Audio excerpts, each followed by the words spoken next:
പിതാവിന്റെയും പുത്രന്റെയും പരിശുദ്ധാത്മാവിന്റെയും നാമത്തിൽ ആമേൻ. ഈശോയുടെ സ്നേഹം നിറഞ്ഞവരെ, വിശുദ്ധ മത്തായി അറിയിച്ച സുവിശേഷം 8-ാം അധ്യായം 5 മുതൽ 13 വരെ വാക്യങ്ങളാണ് ഇന്ന് നമ്മൾ പരിശുദ്ധ കുർബാനയിൽ വായിച്ച് ധ്യാനിക്കുന്നത്.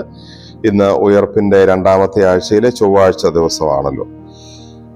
ഇസ്രായേൽ മക്കളിൽ ഈശോ കാണാൻ ആഗ്രഹിച്ചത് ഒരു വിജാതീയനിൽ കണ്ടതിന്റെ അത്ഭുതമാണ് ഈശോയുടെ മുഖത്ത്. ഈശോ ഒരു ശതാധിപന്റെ ഭൃത്തിനെ സുഖപ്പെടുത്തുന്ന തിരുവചന ഭാഗമാണത്. ഈശോയോട് പറയുന്നു, ഇതുപോലൊരു വിശ്വാസം ഞാൻ ഇസ്രായേൽ മക്കളിൽ പോലും കണ്ടിട്ടില്ല. തന്റെ ഭൃത്തിനു വേണ്ടി രോഗിയായി വയ്യാതെ കിടക്കുന്ന ഭൃത്തിന്റെ വീട്ടിലേക്ക് വരാമെന്ന് പറഞ്ഞപ്പോൾ, അത് വേണ്ട, നീ ഒരു വാക്ക് പറഞ്ഞാൽ മതി, അത് സുഖപ്പെടുമെന്ന് പറഞ്ഞ ആ ശതാധിപന്റെ വാക്കുകളാണ് ഈശോയിൽ അത്ഭുതം ഉളവാക്കിയത്. ഈശോ അതുപോലെയുള്ള വിശ്വാസം കാണാൻ ആഗ്രഹിച്ചത് തന്റെ സ്വന്തം ആളുകളുടെ ഇടയിലാണ്. അവരിൽ കാണാത്തത് ഒരു വിജാതീയനിൽ, ഒരു പുറജാതിക്കാരനിൽ കണ്ടതിന്റെ അത്ഭുതമാണ് ഈശോയുടെ മുഖത്ത്. ദൈവത്തിന്റെ വാക്കുകളുടെ അത്ഭുത ശക്തി തിരിച്ചറിഞ്ഞൊരു വ്യക്തിയായിരുന്നു അദ്ദേഹം. അതുകൊണ്ടാണ് പറഞ്ഞത്, നീ വരേണ്ട കാര്യമൊന്നുമില്ല, ഇവിടെ നിന്ന് പറഞ്ഞാൽ അത് സുഖപ്പെട്ടുകൊള്ളും. അതിന് അദ്ദേഹം പറയുന്നത്, ഞാനും അധികാരമുള്ളവനാണ്, ഞാൻ പടയാളികളോട് പോവുക എന്ന് പറയുമ്പോൾ പോകുന്നു, വരിക എന്ന് പറയുമ്പോൾ ഇത് വരുന്നു, ദാസനോട് ഇത് ചെയ്യുക എന്ന് പറയുമ്പോൾ ഇത് ചെയ്യുന്നു. ഞാൻ പറയുമ്പോൾ അത് എപ്രകാരം നടക്കുന്നോ അതുപോലെ അതിനേക്കാൾ ഭംഗിയായി നീ പറഞ്ഞാൽ നടക്കും എന്നാണ് അവന്റെ വാക്കുകളിലൂടെ അവൻ ഈശോയ്ക്ക് മനസ്സിലാക്കി കൊടുത്തത്. അത് ഈശോയെ അത്ഭുതപ്പെടുത്തി. ദൈവം ആഗ്രഹിക്കുന്ന, പ്രതീക്ഷിക്കുന്ന ഒരു വിശ്വാസ ജീവിതം നയിക്കാൻ എനിക്ക് സാധിക്കുന്നുണ്ടോ? ഞാൻ എന്റേതായ രീതിയിൽ ജീവിതം മുമ്പോട്ട് കൊണ്ടുപോകുന്നു.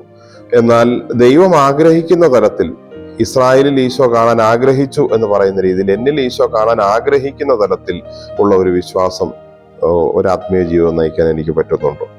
അതുപോലെ ഇവൻ ഈശോയുടെ വാക്കുകൾക്ക് കൊടുത്ത വില പോലെ തിരുവചനത്തിന്, ദൈവത്തിന്റെ വാക്കുകൾക്ക് ഞാൻ കൊടുക്കുന്ന വില എത്രയാണ്? അത് വെറുതെ ഒരു പുസ്തകം വായിക്കുന്നത് മാത്രമാണോ?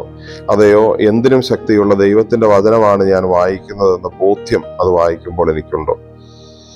അതുകൊണ്ട് നമ്മൾ ഇന്ന് ഈ തിരുവചനം ധ്യാനിക്കുമ്പോൾ ഈ 2 കാര്യങ്ങൾ നമുക്കുണ്ടാവാനായി പ്രാർത്ഥിക്കാം. ഒന്ന്, ഈശോ ആഗ്രഹിക്കുന്ന തലത്തിൽ നമ്മുടെ വിശ്വാസ ജീവിതം വളരട്ടെ. 2, തിരുവചനത്തോട് കൂടുതൽ വിശ്വാസവും ആഴമായ ഹൃദയബന്ധവും ഉണ്ടാവാൻ നമുക്ക് പരിശ്രമിക്കാം. നമുക്ക് പ്രാർത്ഥിക്കാം.